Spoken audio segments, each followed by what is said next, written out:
To get us started, let me ask you something. Think about the last time something totally surprised you. Got it? Okay. Now, what were you doing the moment right before that happened? Maybe you were just watching TV, maybe walking your dog, maybe you were in the middle of reading a book. Well, that background action, that's exactly what we are going to learn to express perfectly in Italian.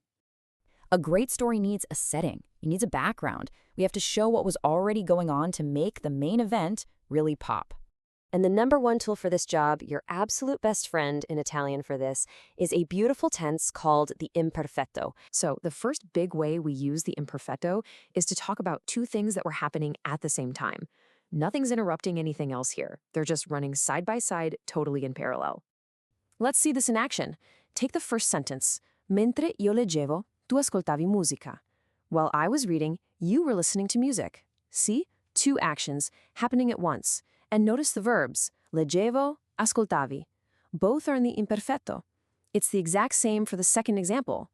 So the rule is super simple. Two ongoing parallel actions in the past, you use the imperfecto for both. Done. Okay, but what about that surprise we talked about earlier? And honestly, it's the scenario you're going to see most often. We're talking about a continuous background action that suddenly gets interrupted by something new. This is where Italian grammar starts to feel like directing a movie. This is the absolute best way to think about it. Put on your film director's hat for a second. The imperfecto is your establishing shot, right?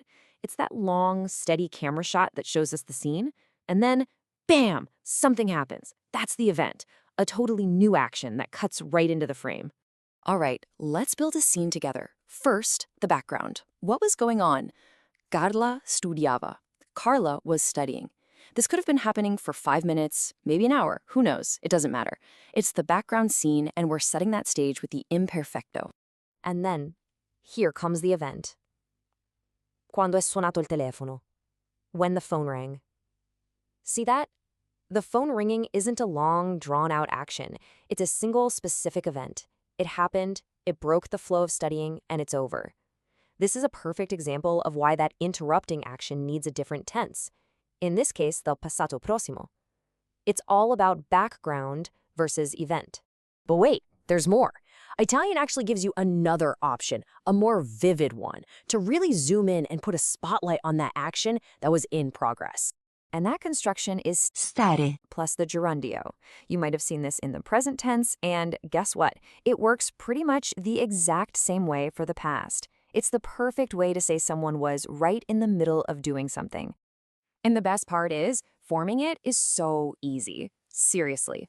Step 1, you take the verb stare and just pop it into the imperfecto. Then, for step 2, you just add the gerund of your main verb.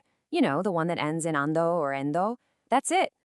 So here's a full look at it with the verb studiare. The first part, the form of stare, changes for each person, stavo, stavi, stava.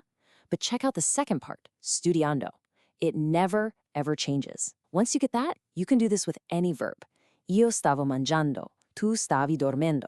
It's such a simple and powerful pattern. So let's put it into a full sentence. Stavo studiando quando mi hai chiamato. This really stresses that at the exact moment you called, I was deep in study mode. The action was in full swing. It just feels more vivid, more immediate, doesn't it? So, you've got two awesome ways to describe a background action. How do you know which one to choose? Let's put them head to head.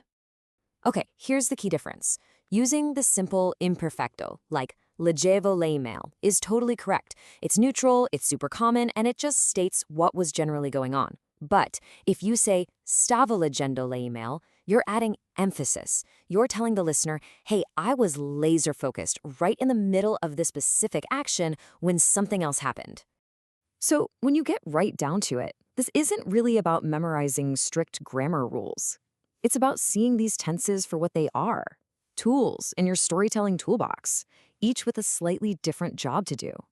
So remember this. In a situation with an interrupted action, neither one of these is more correct than the other. The choice is all yours. It just depends on the kind of story you want to tell. Do you want to be neutral and descriptive, or do you want to add that little bit of extra drama and emphasis?